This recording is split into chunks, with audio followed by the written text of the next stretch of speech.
8월 1일 저녁 예배 말씀입니다. 에베소서 3장 7절에서 13절 말씀을 함께 보시겠습니다. 에베소서 3장 7절에서 13절 말씀입니다. 신약성경 313쪽쯤에 있습니다. 에베소서 3장 7절에서 13절 말씀입니다. 이 복음을 위하여 그의 능력이 역사하시는 대로 내게 주신 하나님의 은혜의 선물을 따라 내가 일꾼이 되었노라. 모든 성도 중에 지극히 작은 자보다 더 작은 나에게 이 은혜를 주신 것은 측량할 수 없는 그리스도의 풍성함을 이방인에게 전하게 하시고 영원부터 만물을 창조하신 하나님 속에 감추어졌던 비밀의 경륜이 어떠한 것을 드러내게 하려 하심이라. 이는 이제 교회로 말미암아 하늘에 있는 통치자들과 권세들에게 하나님의 각종 지혜를 알게 하려 하심이니 곧 영원부터 우리 주 그리스도 예수 안에서 예정하신 뜻대로 하신 것이라. 우리가 그 안에서 그를 믿음으로 말미암아 담대함과 확신을 가지고 하나님께 나아감을 얻느니라. 그러므로 너희에게 구하노니 너희를 위한 나의 여러 환난에 대하여 낙심하지 말라. 이는 너희의 영광이니라. 아멘. 기도드리겠습니다. 하나님 아버지, 우리가 영광의 그 임재 앞에, 하나님 앞에 또 예배 드리고 있다라는 것을 이 시간 기억하며 예배 드리게 하여 주옵소서. 아무 자격 없는 우리, 죄인된 우리가 오직 주님의 은혜로, 오직 그리스도의 의를 힘입어 예배 드린다는 그 사실을 또 바라보며 또 신자로서 또 하나님 사람답게 또 우리들이 살아가지 못했던 그 모든 죄악들 또 용서하여 주시고, 하나님 아버지 이 시간 가운데 오직 우리들이 진리를 위하며 하나님 말씀 따라, 말씀에서 또 주님께서 우리에게 가르쳐주고자 하시는 바가 우리 심령이 깨달아지며, 오늘 특별히 교회로 말미암아라는 그 말씀 같이 함께 들을 때에 교회를 향한 주님의 마음과 교회가 어떤 곳인지 성경에 근거하여 우리 심령이 새겨지고 우리 가치관이 변화되고 우리 사고하고 삶으로 이어져 나갈 수 있도록 주여 인도하여 주옵소서. 오직 주님께서만 영광받아 주옵시오며 살아계신 우리 주 예수 그리스도의 이름으로 기도하옵나이다. 아멘. 지난 시간에 살펴본 것처럼 그리스도의 비밀을 바울에게 전하도록 하신 것에 대해 7절에서 이 복음을 위하여 그의 능력이 역사하시는 대로 내게 주신 하나님의 은혜의 선물을 따라 내가 일꾼이 되었노라 라고 합니다. 여기에서 복음이란 그리스도의 비밀과 같은 의미입니다. 바울은 하나님께 두 가지의 은혜의 선물을 받았습니다. 한 가지는 그리스도의 비밀이며 다른 한 가지는 그리스도의 비밀을 전하도록 맡겨진 사역입니다. 따라서 7절은 비밀이라는 지난 시간에 살펴본 주제에서 오늘 함께 살펴보게 될 사도의 사명을 다루는 8절에서 12절의 단락으로 넘어가는 전환점에 구실을 합니다. 오늘 본문의 마지막 절인 13절은 이제 그 단락을 이제 한번 결론 짓고 나아가는 그런 역할을 하는 것이죠. 8절에서 바울은 7절과 같은 사도의 사명에 관하여 같은 내용을 더 고백적인 언어로 표현하고 있습니다. 모든 성도 중에 지극히 작은 자보다 더 작은 나에게 이 은혜를 주신 것은 이라고 합니다. 고린도전서 15장 9절에서는 바울이 나는 사도 중에 가장 작은 자라고 합니다. 그런데 오늘 본문에서는 바울이 자신의 성도 중에 가장 보잘것없는 그런 존재로 표현하고 있습니다. 자신이 그리스도의 비밀인 복음을 전하는 사명을 받을 자격이 전혀 없는 존재라는 사실을 나타내고 있습니다. 과거에 예수 그리스도의 이름을 회방하고 모욕하며 교회를 핍박하고 진멸하려고 한 바울이었습니다. 그런데 그런 바울을 심판하지 않으시고 그리스도의 비밀을 전하는 복음의 일꾼이 되게 하신 하나님의 은혜를 보게 됩니다. 또한 우리는 바울의 겸손한 모습을 보게 되죠. 빌립보서 2장 3절 말씀에서 오직 겸손한 마음으로 각각 자기보다 남을 낮게 여기고 라는 말씀을 떠올리게 됩니다. 타인과의 관계에서 결코 포기하지 말아야 할 태도는 타인이 누구든지 그 사람을 나보다 낮게 여기라는 것입니다. 여기고라는 말은 사실보다 태도를 가리키는 말입니다. 실제로 어떤 자신보다 더 똑똑한 사람이 있기도 하고 자신보다 능력이 더 많은 사람이 있기도 하고 자신보다 어떤 더 많은 업적을 이룬 사람이 있지 않습니까?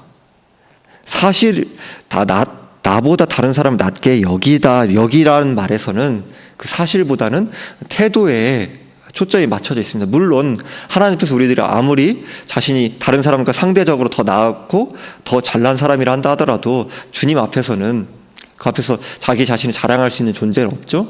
구원에 있어서 하등 보탤 수 있는 존재가 없죠. 그런 입장에서 인간은 더 나은 존재도 없다라고 볼 수 있는 거죠. 그럼에도 불구하고 이 여기고라는 말은 사실보다 태도에 이제 집중되어 있는 표현입니다. 학력이나 이력이나 출신을 불문하고 겸손의 태도를 가지라는 것입니다. 이러한 겸손의 마음을 주님께 간구하고 이러한 태도와 성품을 연습하며 자라가야 합니다.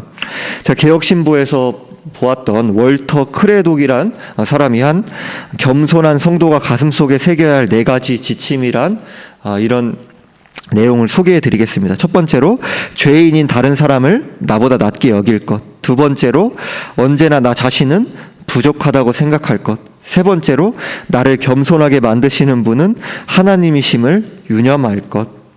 네 번째로 추악한 죄인도 하나님이 함께 하시면 나보다 더 경건한 사람이 될 수 있음을 인식할 것. 이 모든 것은 내가 그렇게 해야지 해서 할 수 있는 것이 아니라 오직 하나님의 은혜로만 가능한 일이죠. 겸손한 마음을 가진다는 것 자체가 우리 인간적 힘으로 만들어낼 수가 없는 거죠. 다른 사람을 나보다 낮게 여기는 마음을 가진다는 것, 주님의 은혜가 임하면 그 어떠한 자라도 하나님께서 들어 쓰셔서 하나님 영광을 쓰신다는 그 관점은 우리 인간이 창작하거나 고안해낼 수가 없는 거죠. 그런 은혜를, 그런 시선을 우리들이 구해야 합니다. 바울은 아무 자격 없는 자신에게 존귀한 사명을 맡기신 하나님의 은혜에 깊이 감사하고 있습니다. 바울은 자신이 받은 사명을 은혜라고 합니다.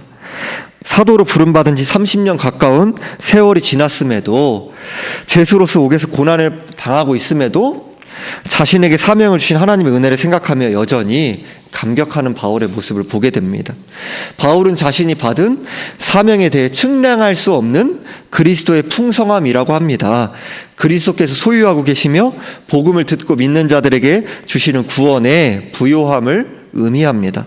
그리스도의 구원의 부요함은 너무 깊고 풍성해서 깊이나 너비를 도무지 측량할 수 없습니다.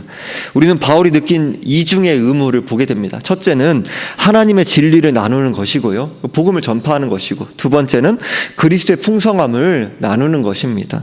일단 복음이 하나님으로부터 온 진리이며 또한 인류를 위한 풍성함, 진정한 우리 영혼의 목마름을 채울 수 있는 유일한 참 만족이 오직 그리스도 밖에는 없다라는 것을 확신하게 되면 어느 누구도 우리를 침묵하게 할 수는 없을 것입니다.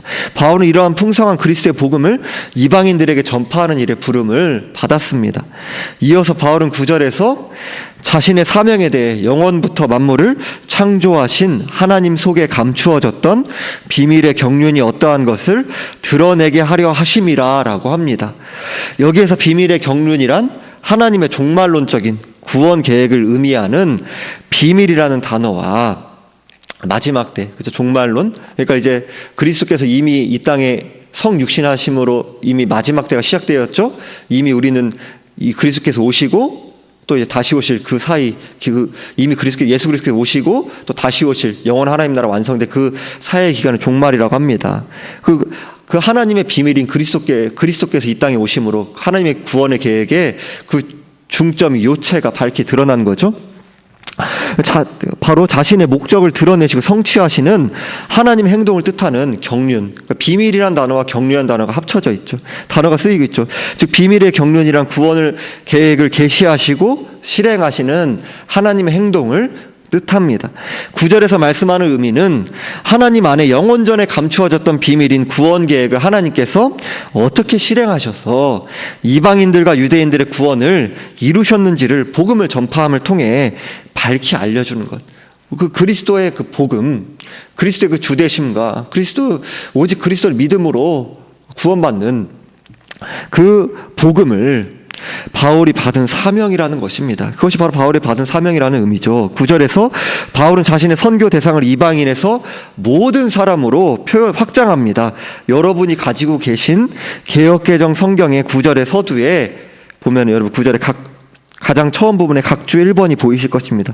아래로 따라 내려가시면 어떤 사본의 9절 처음에 모든 사람에게가 있음이라는 표현이 보이실 것입니다. 그러니까 사본 중에는 이 서두에 모든 사람에게라는 표현이 있는 사본들이 있다라는 것입니다. 근데 이제 사본들을 이제 살펴보면 중요한 사본을 포함한 대다수의 사본에 모든 사람에게가 쓰여져 있습니다. 본래의 본문에 이 표현이 포함되었을 가능성이 높습니다. 그러니까 여기서 모든 사람이라는 것은 모든 사람이 다 구원받는다는 거 아니죠. 결국에 우리들 구원받는 건 택한 백성만이 받을 수 있는 거죠. 모든 사람에게 영원부터 만물을 창조하신 하나님 속에 감추어졌던 비밀이 경륜이 어떠한 것을 드러내게 하려 하심이라. 그러니까 바울은 이방인의 사도로도 부름받았지만 기회가 되는 대로 유대인들에게도 적극적으로 복음을 전했던 것을 우리들이 사도행전에서 보게 됩니다. 바울이 전파하고자 한 비밀의 경륜은 하나님의 우주적 구원 계획인 그리스도 안에서 만물을 통일하여 완전한 평화, 조화와 아름다움을 회복하는 계획인 하나님의 바로 그 계획을 온 우주적인 그 회복을 하나님께서 계획하고 계신다는 것입니다. 바울은 이러한 점을 9절에서 만물을 창조하신 하나님이라고 합니다. 그렇죠? 우리들 아담과 하와가 죄를 지은 그 이래로 인간이 그 원죄를 가지고 태어날 뿐만 아니라 온 우주 만물이 그 죄의 영향력으로 어그러지게 되었죠. 태초에 만물을 창조하신 하나님은 반역과 범죄로 타락하여 온갖 불화와 혼돈에 빠진 만물을 반드시 회복하여 새롭게 하실 것입니다. 하나님은 그리스도의 십자가와 부활을 통해 만물을 통일하시는, 만물을 회복하시는 일을 이미 시작하셨어요. 그리고 또 장차 그 일을 완성하실 것입니다. 이어서 10절에서 이는 이제 교회로 말미암아 하늘에 있는 통치자들과 권세들에게 하나님의 각종 지혜를 알게 하려 하심이니 라고 합니다. 10절에 있는 하늘에 있는 통치자들과 권세들이라는 말씀은 이들을 선한 천사들을 볼 것인지 아니면 악한 영들을 볼 것인지에 대해서 해석상 난해 구절입니다. 에베소 6장 12절 말씀에서 우리의 씨름은 혈과 육을 상대하는 것이 아니요 통치자들과 권세들과 이 어둠의 세상 주관자들과 하늘에 있는 악의 영들을 상대함이라 라고 합니다. 여기서 혈과 육은 인간을 나타내는 히브리적인 표현입니다. 또한 원문을 보면 하늘에 있는 이라는 표현이 악의 영들만을 가리키는 것이 아니라 우리말 번역으로는 더 분명하게 드러나지 않는데요. 원문을 보면 하늘에 있는이라는 표현이 통치자들과 권세들과 이 어둠의 세상 주관자들과 악의 영들 모두를 수식하는 구조로 되어 있습니다. 즉 이 영적인 존재를 표현하고 있는 거죠. 즉 여기에 통치자들과 권세들은 그리스도인들이 대항하여 싸워야 하는 악한 영적 세력들로 에베소 6장 12절 말씀에서 표현합니다. 그뿐 아니라 신약 성경의 기록자들은 선한 천사들을 나타낼 때 어디에서도 통치자들과 권세들이라는 표현을 쓰고 있지 않습니다. 천사들이라고 표현하죠. 통치자들과 권세들이라는 표현을 선한 천사들과 연결해서 쓰는 곳이 신약 성경 어디에도 없습니다. 그렇다면 하늘에 있는 악한 영들에게 알려지는 하나님 각종 지혜란 무엇입니까? 여기서 각종이라는 말씀은 원문으로 가장 다채로운 또는 다방면에라는 의미입니다. 바울은 이런 표현을 통해 사람의 생각과 지혜를 뛰어넘는 하나님의 지혜의 다채로운 모습을 나타냅니다. 그러면 원문에서는 지혜라는 표현이 단수로 쓰여서 이 다채로운 지혜가 하나님의 하나의 지혜다라는 것을 나타냅니다. 에베소서에서는 하나님의 지혜는 그리스도 안에서 만물을 통일하는 우주적 구원 계획과 관련하여 쓰입니다. 실제로 하나님의 구원 계획은 하나님의 지혜로 이루어진 것입니다. 또 하나님의 구원 계획이 실행되는 과정에서 하나님의 다채로운 지혜가 나타나죠. 하나님의 지혜를 알게 한다는 말씀은 통치자들과 권세들에게 하나님의 지혜를 깨닫게 하여 이들을 지혜롭게 한다라는 마치 긍정적인 표현처럼 보입니다. 그런 것처럼 우리들이 읽어 나갔을 때는 마치 이들에게 하나님의 지혜를 가르쳐 준다. 그래서 이들이 지혜롭게 한다는 긍정적인 의미처럼 우리들이 마치 그렇게 보여지잖아요. 하지만 앞에서 살펴본 것처럼 통치자들과 권세들은 하나님을 대적하는 악한 영들이기 때문에 하나님의 긍휼의 대상이 아니라 심판의 대상입니다. 그러므로 교회를 통해 하나님의 다채롭고 무궁한 지혜가 악한 영들에게 알려진다는 것은 하나님의 지혜로우심으로 결국 자신들이 망할 것이다라는 것을 악한 영들이 깨닫게 된다는 것입니다. 하나님의 구원 계획을 하나님 대적하는 악한 세력들이 마침내 그리스도의 발 아래 완전히 굴복되는 것을, 바로 그들을 완전히 굴복시키는 것을 포함하기 때문입니다. 그렇다면 어떻게 교회를 통해 하나님의 지혜가 하늘에 있는 악한 영들에게 알려질 수 있을까요? 칼빈은 바울이 유대인들과 이방인들로 구성된 교회를 통치자들과 권세들이 하나님의 경이로운 지혜를 관찰하는 거울로 생각했다라고 합니다. 악한 영들은 교회의 존재 자체를 통해서 하나님의 경이롭고 무궁한 지혜를 알게 됩니다. 종교, 문화, 관습의 차이를 결코 하나 될 수 없었던 유대인들과 이방인들이 그리스도 안에서 하나 되고 한 성령 안에 산몸이 된 것은 하나님의 위대한 지혜의 결과입니다. 결코 하나 될 수 없는 유대인들과 이방인들이 하나 되고 화해하여 하나의 새로운 인류인 교회를 이룬 것은 장차 만물이 그리스도 안에서 창조 때의 조화로움과 아름다움을, 바로 그 온전한 회복을 이루게 될 것이다라는 것을 미리 보여줍니다. 또한 만물의 통일을 이루어 가신 하나님의 무궁한 지혜를 보여주는 모습인 거죠. 악한 영들은 교회의 존재 자체를 통해 하나님의 다채롭고 무궁한 지혜를 알게 되고 결국 하나님의 지혜가 나타난 교회의 존재를 통해 자신들이 완전히 멸망하게 될 것이라는 것을 알게 됩니다. 교회의 존재 자체와 함께 교회를 통한 구원 사역을 통해서도 악한 영들에게 하나님의 지혜가 알려집니다. 악한 영들은 믿지 않는 사람들의 마음을 혼미하게 하고요, 사람들을 죽음의 자리에 잡아두려고 합니다. 그러나 이제 구원의 시대, 사람들이 사탄의 속박에서 풀려나는 해방의 시대가 도래했습니다. 하나님께서는 그리스도의 비밀인 복음을 교회를 통해 전파되게 하셨습니다. 복음을 듣고 깨닫게 된 사람들은 사탄의 속박에서 벗어나 교회의 일원이 됩니다. 이런 일을 통해 악한 영들은 자신들의 세력을 잃었다는 것을 알게 됩니다. 악한 영들은 복음이 이방인들에게 전파되는 것을 막을 수 없습니다.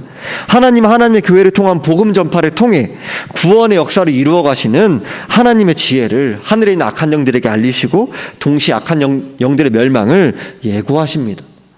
11절에서 바울은 하나님의 지혜가 교회를 통해 악한 영들에게 알려지는 것이 곧 영원부터 우리 주 그리스도 예수 안에서 예정하신 뜻대로 하신 것이라 라고 합니다.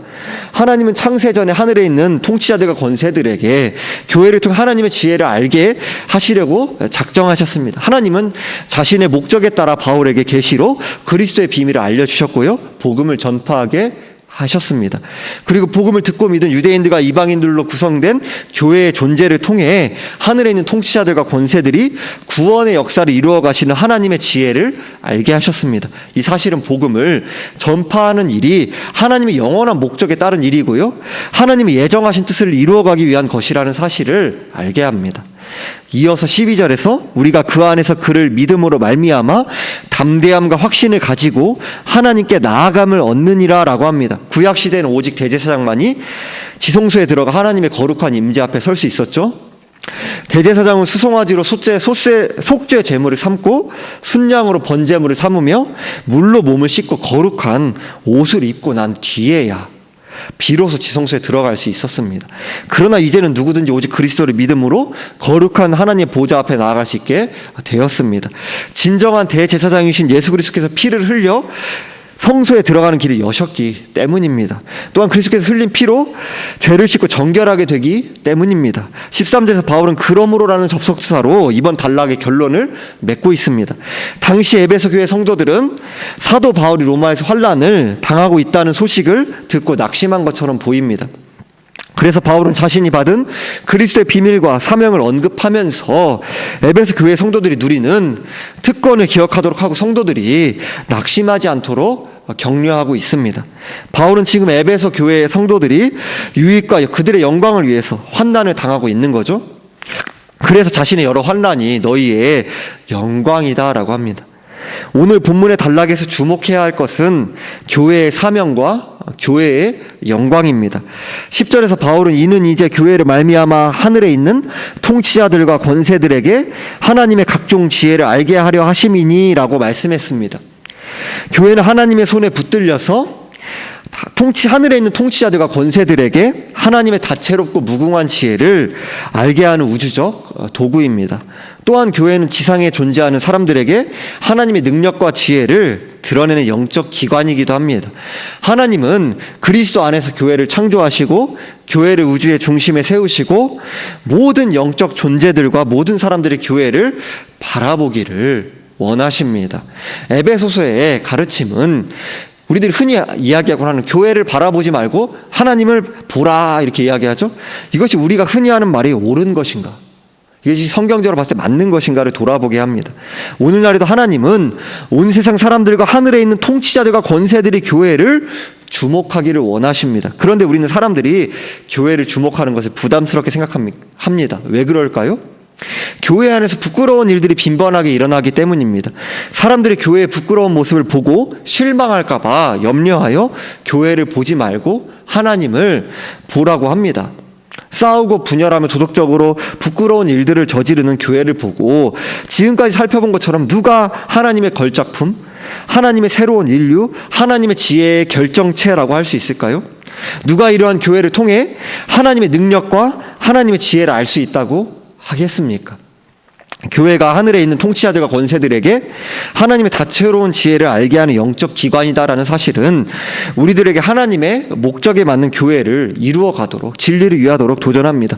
교회의 구성원들은 온 세상의 사람들과 천상의 영적 존재들이 교회를 통해 하나님께서 이루시는 하나됨과 평화와 새 창조의 가치를 나타내는 방식으로 살아야 합니다.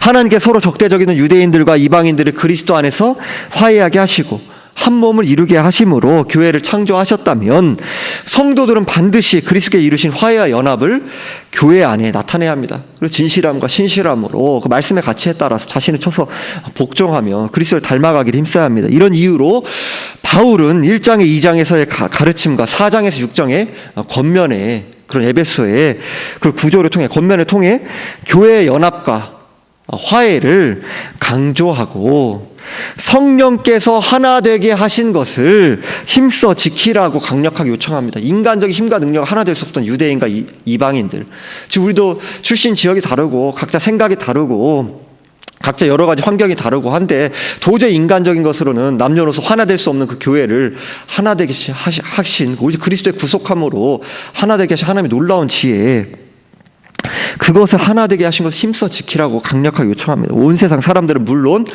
우주 만물을 향해 나타내 보일 수 있는 교회의 모습으로 연합, 화평, 하나됨, 또 신실함, 진실함으로 함께 세워져 나가는 우리 모두가 되기를 주님의 이름으로 축원드립니다. 기도드리겠습니다.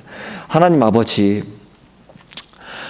주님께서 주님의 영원하신 그 예정하심에 따라, 그 작정하심에 따라 교회를 세우시고 택한 백성들을 그리스도의 그 십자가 부활의 그 은혜로 구속하여 주시고 우리들이 그 교회로 부름받았음에도 그 감당할 수 없는 은혜를 전적인 은혜로 받았음에도 우리는 그 부패한 모습들, 육적인 소욕들, 죄악된 모습들이 너무나도 많음을 또 회개하며 우리 자신의 그 모습들을 직시하기 원합니다. 하나님 아버지,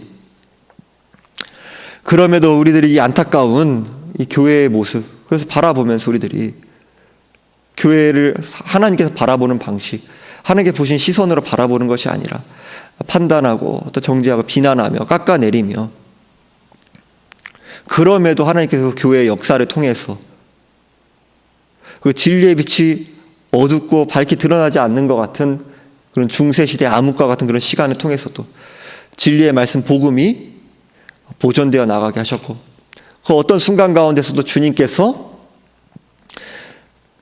참된 교회를 통하여서 주님께 세우신 교회의 그 기관을 통하여서, 교회라는 그 구원의 통로를 통하여서 복음이 전파되게 하시고 그를 통해서 구원의 역사를 이루어 가시는 놀라운 은혜, 우리들 그 하나님께서 그 교회를 소중히 여기시는 마음, 우리 믿음의 선배들이, 선진들이 하나님 중심, 말씀 중심뿐만 아니라 그 말씀의 원리에 따라 교회 중심을 외쳤던, 마음에 새겼던 그것을, 그 교회를 소중히 여기고, 우리가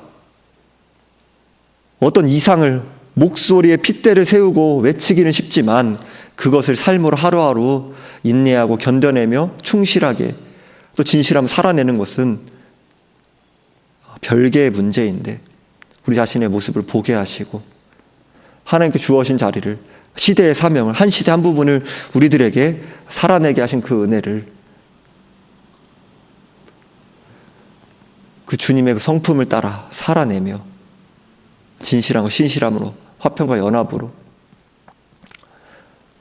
끊임없이 말씀 앞에 자기 자신을 성찰하고 점검하며 그렇게 진리를 위하며 함께 주님 기뻐하신 교회의 모습으로 하늘에 있는 그 영적 존재들, 이 땅을 살아가는 영혼들에게 교회를 통해서 하나님의 그 지혜로우심이 드러내는 일에 우리들이 쓰임 받을 수 있도록, 우리 교회가 쓰임 받을 수 있도록 인도하여 주옵소서.